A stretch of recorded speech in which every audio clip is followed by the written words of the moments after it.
주님을 사랑하는 법.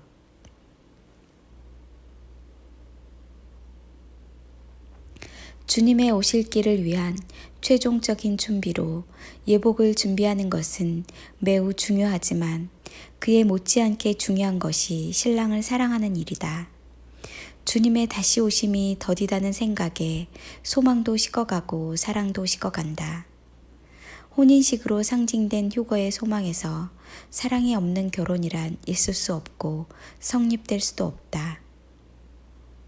혹 사람들 사이에는 사랑이 없이도 조건 때문에 결혼이 가능할지 모르지만 그리스도와의 혼인에서는 있을 수 없는 일이다. 신랑에 대한 사랑이 미지근한 신부라면 신랑이 원하는 신부가 아닐 것이다. 신랑이 우선적으로 바라는 것은 신부의 조건보다 신부의 온전한 사랑과 친밀함이기 때문이다.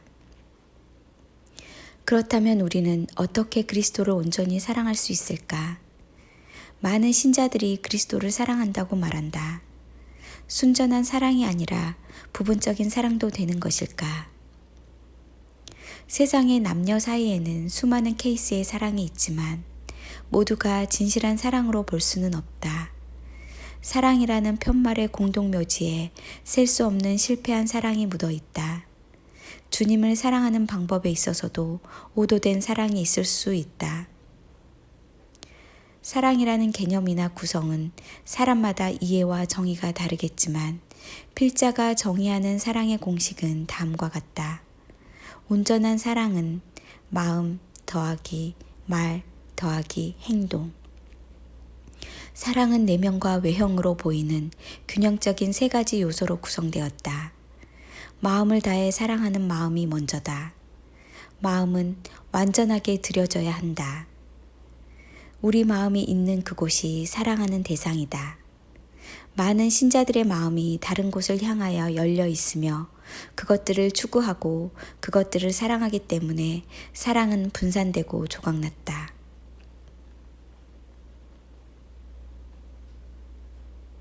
사랑이 실패하는 이유는 세 가지 요소에서 불균형이거나 어느 요소에서 실패하기 때문일 것이다.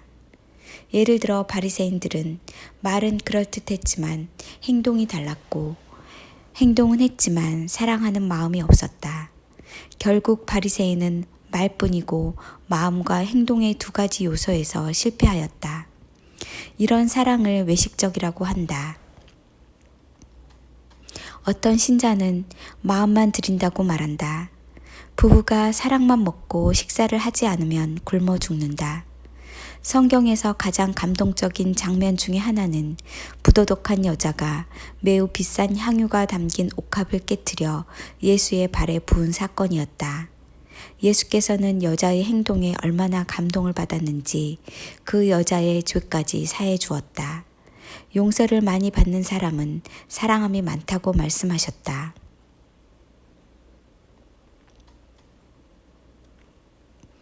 여자는 집에서 예수를 마음으로 사랑할 수도 있었다. 하지만 여자는 집을 나섰다. 부도덕한 여자가 많은 사람들이 모여 있는 장소에 그것도 바리새인의 집에 가서 이런 담대한 행위를 한다는 것은 큰 용기가 필요했을 것이다. 이 여자가 이런 담대한 행동을 견인하게 된 동기는 무엇이었을까? 그것은 사랑하기 때문이다.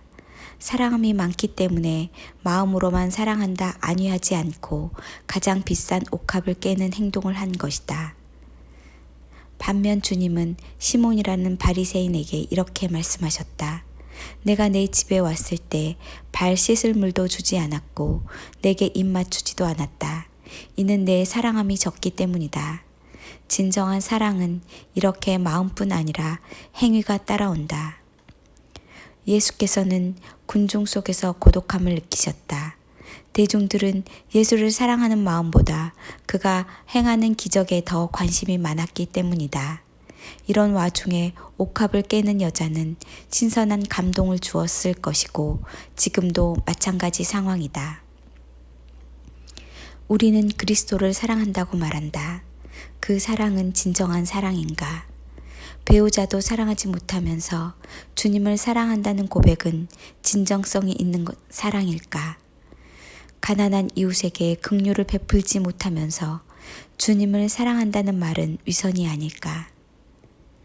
예수께서는 말씀하신 말씀대로 살아가기를 주저하면서 어떻게 증명할 수 있을까? 주님을 사랑하는 것과 그의 하신 말씀을 지키는 것은 밀접하게 연관되어 있다. 누구든지 나를 사랑하면 내 말을 지킬 것이다. 요한복음 14장 23절. 나를 사랑하지 않는 사람은 내 말들을 지키지 않는다. 요한복음 14장 24절. 너희가 나를 사랑하면 내 계명들을 지킬 것이다. 요한복음 14장 15절. 내 계명들을 지키고 그것들을 지키는 사람은 나를 사랑하는 사람이다. 요한복음 14장 21절.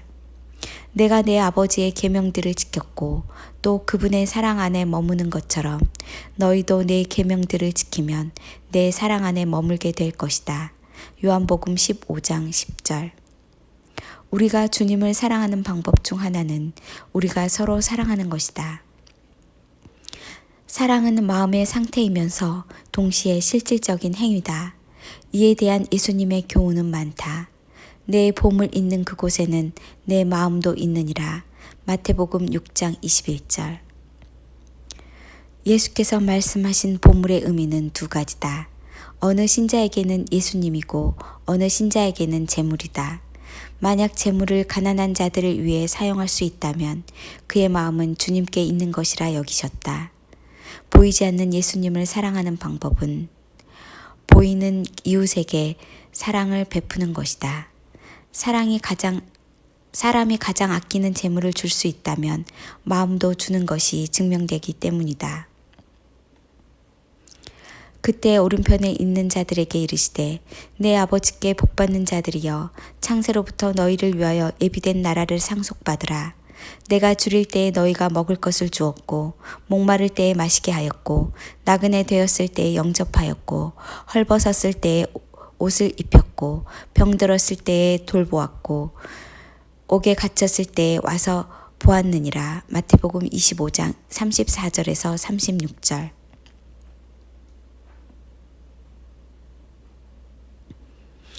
또한 신자들은 주님의 다시 오심에 대한 소망을 불러일으키고 준비시켜야 한다. 댓글 하나도 소망과 격려를 메시지를 전해야 하지만 불을 끄는 신자들도 있음을 본다. 무엇보다도 나 자신이 바로 서야 하고 간절한 마음으로 그분을 추구하고 열망하는 위치를 사수해야 한다. 골방으로 들어가십시오. 골방에 들어가서 주님을 만나고 질문하며 친밀감을 만드십시오. 아멘.